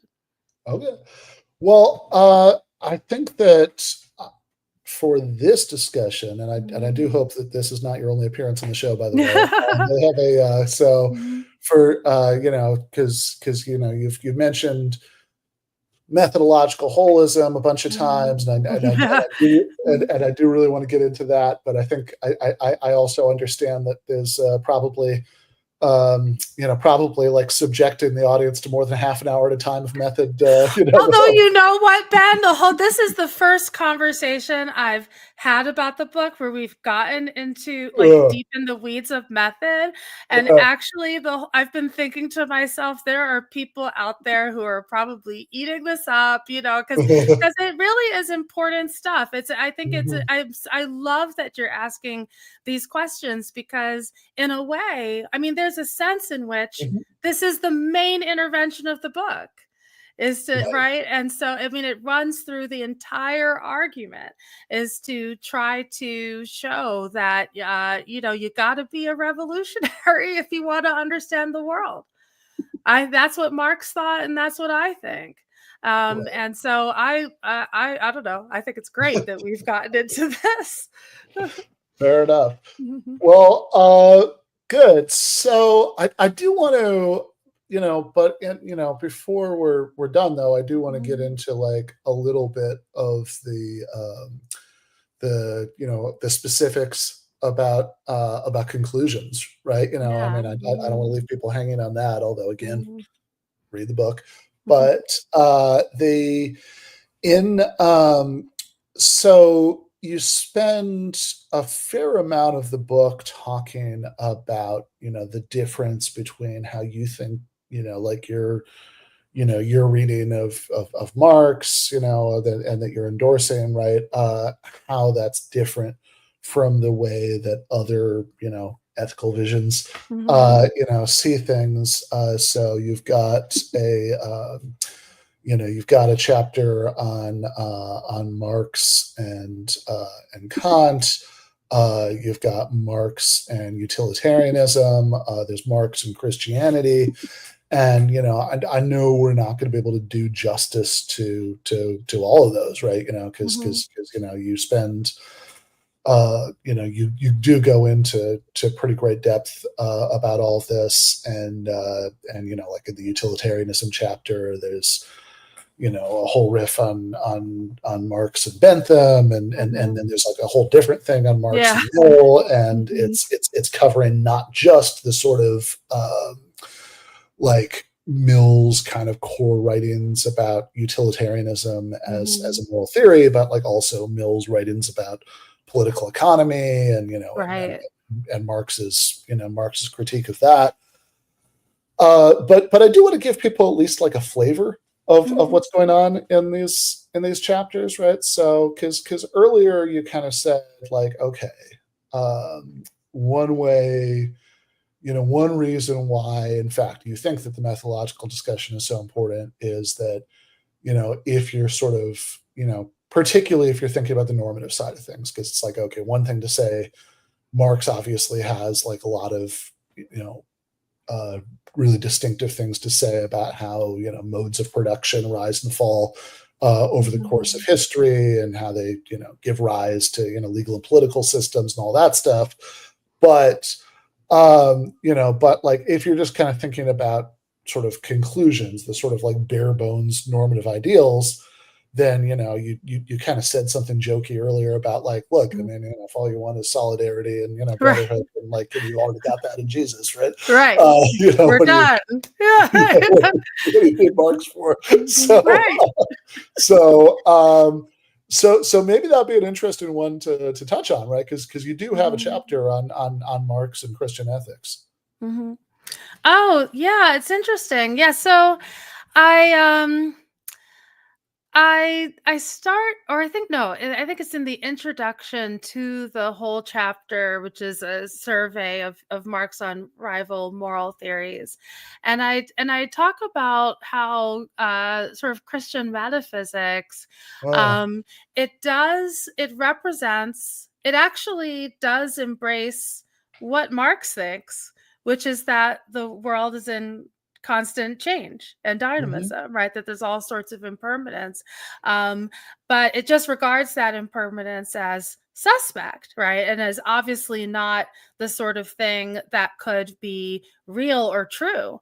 And God is real and true in part because he's permanent, eternal, unchanging, and so on. So there's this interesting kind of agreement, on the sort of terms of the debate, and then just picking the other side. Marx. So one of the things that I do in that section on Marx and Christian morality is I actually engage with Marx's extended literary criticism of a French novel called The Mysteries of Paris, by an author, Eugene Sue. And there's very little, at least in English, there's very little other engagements with Marx on this novel. But Marx is sort of tracing the story of the main character of this novel, whose name is Marie. And at every turn, the more that she abstains from worldly pleasures, the more that she sequesters herself, the more that she denies herself, and the more that she sacrifices for God, the more holy she is. And Marx thinks, gross, basically. Like Marx reads this and he just thinks this is completely perverse. And it's one of the places where I think he's most clear in what I also describe elsewhere in the book as this real unstinting hostility to sacrifice as an ethical value. The idea that somehow the highest value, the highest ethical act for a human being is to deny themselves and is to sacrifice their interests. I think you'd be hard pressed to find something that Marx finds more disgusting, actually. And this also connects up with some of his criticisms of and engagements of liberalism and what we might call a liberal morality. The notion that there's a kind of irreconcilable conflict between what is in the interest of the individual person and what is for the greater good, or what is good to do, or what the human being ought to do. I think Marx finds insensible on two separate grounds. One of them is he just thinks it's a bad plan. He thinks that if you're expecting to resolve ethical problems by relying on the by people to have this absolutely sacrificial attitude towards their own interests, he just thinks that can only remain a kind of ethical an ethical demand, right? It can never be an actual strategy for producing an ethical world, right? For producing a world that in which human beings can flourish.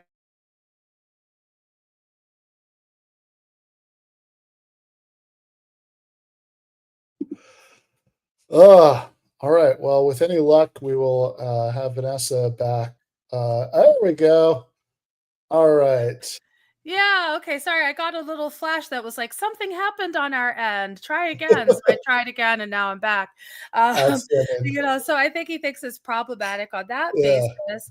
And I think he just I think he just thinks it's like, get something wrong about the relationship between, um I guess I think that he thinks that there's something very human hating about it.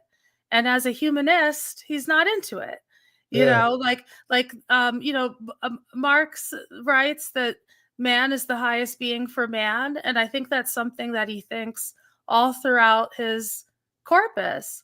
That it is the thing that we ought to do is actually try as deeply as possible to inhabit a human perspective, not to abandon it and not to subordinate it to anything else. And that in adopting a radically human perspective and in endorsing our interests as a human species, that is a good thing, that is exactly the sort of thing that can bring about those ideals of solidarity, of brotherhood, of creating those circumstances conducive to our flourishing, of this statement that he makes in the comment on James Mill about what it would be like to produce for one another in an unalienated way, to see you as a human being and respond to you as a human being, which is to say, to just have an immediate concern for you. Mhm. That's what Marx wants, and I think he is convinced, right, that that a Christian morality militates against that. Now, as I say elsewhere in the book, that doesn't mean that there's not a long history of Christian activists in the socialist tradition who have cared a lot about and sacrificed a lot for the interests of human beings and wanted human beings to flourish and to live well. But I do think this is his critique of Christianity as a religious doctrine. Right. Yeah. So, and I'm thinking, like, at least as you present it in the book, the critique of Kant is going to be like parallel to this in some ways, right? You know that and I mean I'm just kind of trying to figure this out because as I said at the beginning, I kind of knew coming into this we were probably going to get to like a fraction of what's oh my gosh, yeah. of what's what was prepared and never mind what's in the book. Yeah, right? we would need a podcast, another whole show that is just going through every yeah. I mean, honestly, if you want to do a round two, we can do methodological holism and also some of the stuff about John Stuart Mill that I thought was really interesting. That's in the book which because you had you mentioned this whole thing about Marx's criticism of Mill on political economy and just like it just like kind of fortuitously worked out. And then in my like capital class, we like just did that like passage. So that's so great. I've got takes, right? I want to talk about it, but like that might have to save that, save the happy to get into that. Yeah. the Mill and the methodological holism for next time. But like just for the sake of kind of like wrapping up, this discussion and giving people, some sense of this, because just maybe to kind of try to tie together a couple threads of what you've been talking about as we like finish up the discussion for today. You mentioned Bernstein earlier, and when you were talking about methodology and certainly just kind of going back to the like original, like the thing about the project, right? Say, all right, when people, if your starting point, right, like if the sort of shared starting point of a lot of this is, all right, Marxism is important because it's going to tell us something that's like, analytically, that's factually, going to be informative about how the world works, why things have, why the invasion of Iraq happened, right? In 2003, for example. Right. And we certainly care about that a lot, right? But it's also pretty natural, right? To care, as you said, about why it was immoral to invade Iraq, and if you're reading Capital and Marx is telling you all of this stuff about child labor in factories, it's like, okay, it's certainly interesting and important to kind of get the story that he's telling about how the development of factory machinery and all that changed capitalist incentives in ways that led to the introduction of child labor in factories. But there is still this question of like, okay, we certainly have this strong feeling that child labor is wrong. Why is it wrong? Right? Right. And so when people are like kind of looking at all that and they say, all right, so if there's obviously some sort of really strong moral impulse here, and we're kind of going looking for a place to plug it in, right? To say like, okay, here's my moral theory that's going to explain why I feel the way I do about the factual stuff going on here. A lot of people, as you know, right, kind of Edward Bernstein through Cornel West and many more, right, have said Kant, right, like that's what we're going to plug in here, right? What we need is like the synthesis of Kantianism and Marxism. So as far as like kind of extant rivals to like your view about this, right? I mean, that's one that I feel like if we're just going to like pick one last one to talk about, right? Yeah. Wrap up the episode, it should probably be that. Yeah, it's interesting. So I have a kind of two-pronged approach to the question of Kant-Marx synthesis in my book. So I on the one hand argue that well, first of all, the whole book is an argument that Marx don't need nobody, like that it's there, right? That what we want out of a theoretical appraisal of the circumstances in which we find ourselves is there. So in one way, the whole book is an argument against the notion that we need to appeal to some other external moral theory in order to get moral content. So that's there. And then of course I go into more detail about that in the Kant chapter. As you mentioned, I talk about the debates that happened in the Second International between Bernstein and Karl Kautsky and Rosa Luxemburg.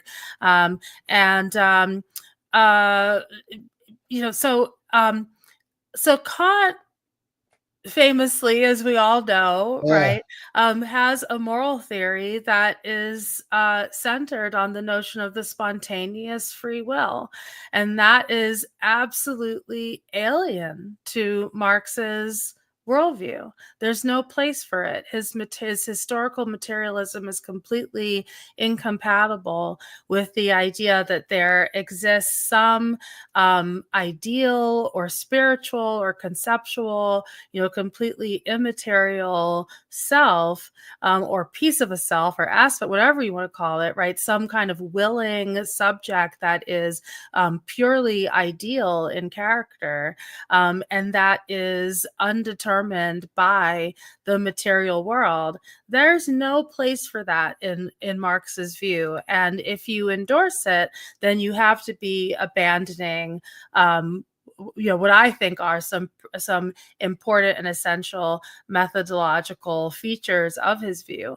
And so what I argue is that I do not think these are compatible. I think that's okay, because I don't think that we need Kantianism in order to get the thing that the addition of Kantianism is supposed to give you.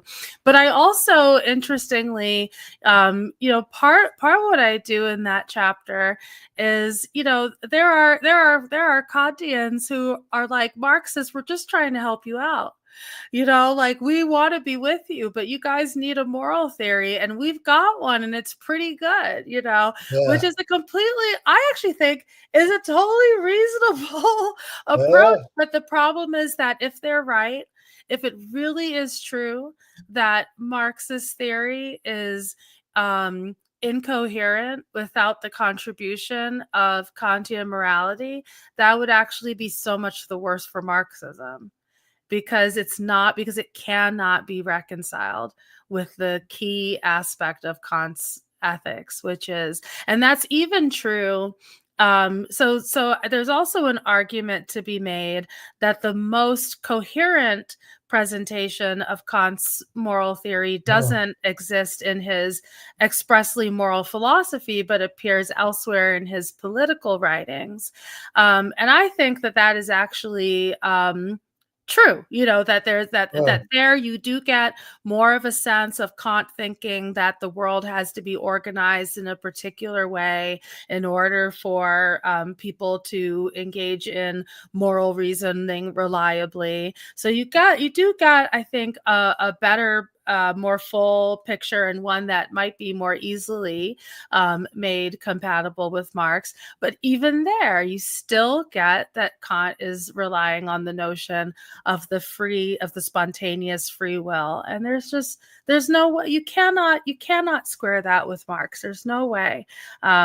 So I just think it's a dead end, and if heaven forbid it's true that Marxism is dead in the water without it, then that's a big problem. But I don't think that that's actually a resource that we can help ourselves to or need to happily. Yeah. So I mean, and on this question about spontaneous free will, you actually, I should say, right, for that anybody who heard that as sort of kind of straightforward denial of free will in any sense, that you have a lot to say about this in the book. You've got this whole thing about dialectical compatibilism, right?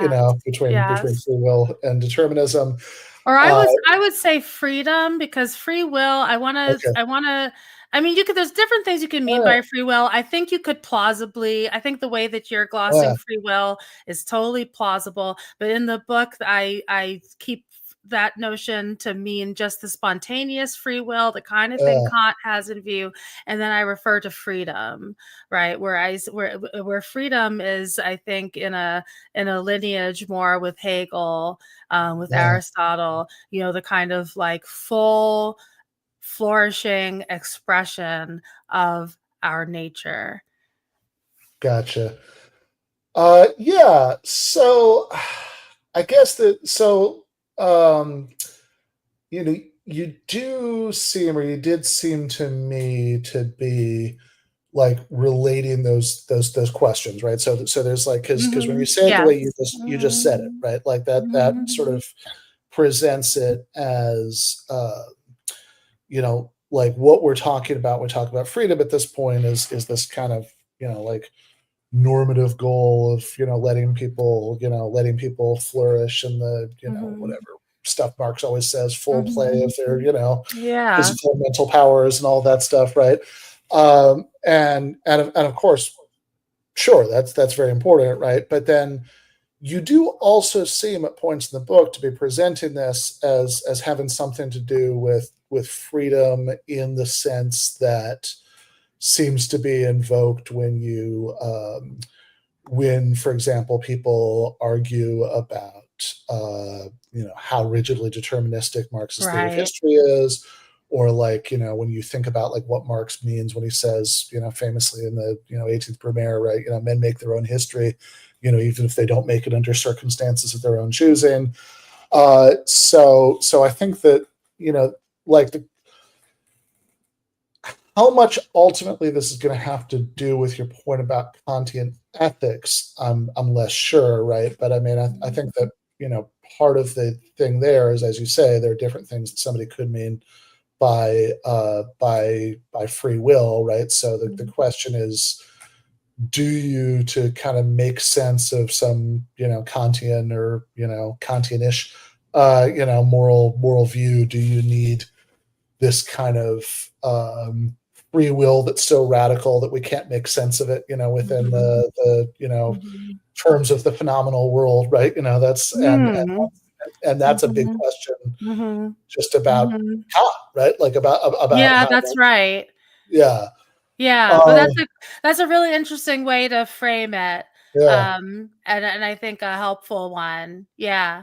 And and in the book I argue that you do. I mean, I actually, I think it's because as I say, like, there is this argument to be made, like, well, he's a little bit more materialist-y and some of his other, but I think when when the hammer comes down, when it comes down to it, but you're absolutely right, and I really like the way that you're framing it. But you're right. If you could somehow tell a story where Kant doesn't rely on that fully spontaneous free will, then you might have a more plausible way of kind of squaring these things. I think there might be other sources of tension, but I do see that as the main one. But I address this sort of set of questions in the book, and you I think already articulated this quite clearly, that the bugbear is strict determinism, right? Is the notion that somehow the fact that human beings are shaped by their external circumstances is somehow taken to be absolutely fatal to the possibility of them being anything other than cogs in a machine. That somehow that is incompatible with the notion of genuine human agency. And that is the sort of main way that I'm cashing out that question of dialectical compatibilism, for instance, as a story about human agency as something that is produced over time, that flourishes in some circumstances and not in others. And then the question for us now under capitalism is to take up actively and consciously the aim of developing our agency even further, so that more and more the things that we do and the way that we interact with the world and the way that we appear is the result of our desires, our preferences, who we are as people, what it is that makes us unique. I say at one point that there's a freedom chapter and an individuality chapter, and I see those as telling the same story in different keys, basically. Is one way you could put it. Yeah. Nice. Okay.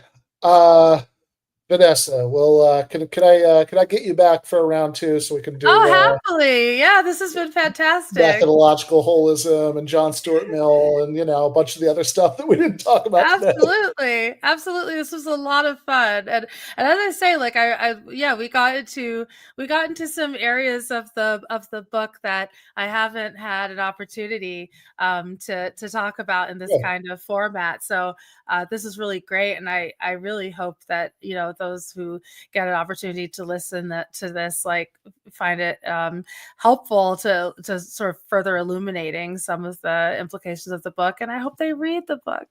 Yes, there is a link down below the box where you're watching us where you can order the book, and I'm sure you can get it at all the usual book places. I think we've got the direct publisher link in the description for the episode. But yeah, thank you, Ender. Yeah, I also had I didn't put it on the screen earlier, but there was a Sam Badger, who is a viewer who I happen to know, wrote a doctoral dissertation on Marx and morality. Was earlier when I was finally transitioning away from the method talk, was saying in the chat, I want to listen to method. Right. I knew it. I said, Ben, you know there's going to be the Marx nerd contingent is like, let's do this, you know. Well, you know, if there's, you know, I mean, if there's going to be a podcast to serve that contingent, it's got to be this one. It's this one. Fair enough. All right, Vanessa. Thank you. Thank you so much. And looking forward to that follow-up. Read Vanessa's book. And I will talk to you later. Great. Thank you so much for having me on. And thank you, everybody who's listening. All right. Thanks. So that was Vanessa Wills, and her book, once again, is Marx's Ethical Vision. I know we've got the yep, that's the one. And so yeah, that was definitely, like, I know that's not the decision that everybody would necessarily make for the first show back from 2 weeks of vacation while the world is burning, you know, for the last 2 weeks. It's been a slow news week, so you know, why not? As long as we are not canceling comedians while the world is burning, then we're doing instead okay, of right? Canceling comedians, we're arguing about Marx's methodology. So you know, it's got you know, if we're gonna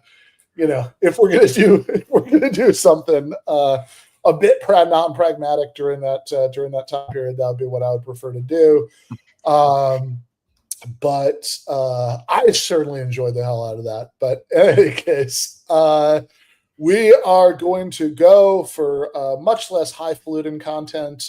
We are going to go to the post game for patrons. It is going to be a little bit of a brief one because we ended up going so long with Vanessa. But we do have stuff to look at in terms of our own you know, J. Andrew World. We've got a video of him at the Q&A to talk about immigration. We've also got a run-in that I had on Twitter with Vaush, which is the you know, you gotta look for everything there is a season. You know, there's you know, like spend half an hour arguing about whether dialectics is a methodology, and you know, there's a time for that, but in the fullness of life, there's also a time for arguing with Vaush on the internet. So you know, that was that. So we've got stuff coming up. So if you are already a patron, you should already have that link in your inbox. If you're not, no time like the present, patreon.com/Ben Burgis. And you know, if you like what we're doing and you want to help us keep doing that, please do consider doing that. Otherwise, we will see those of you who are among the elect in the post game in about 2 minutes. Left is best.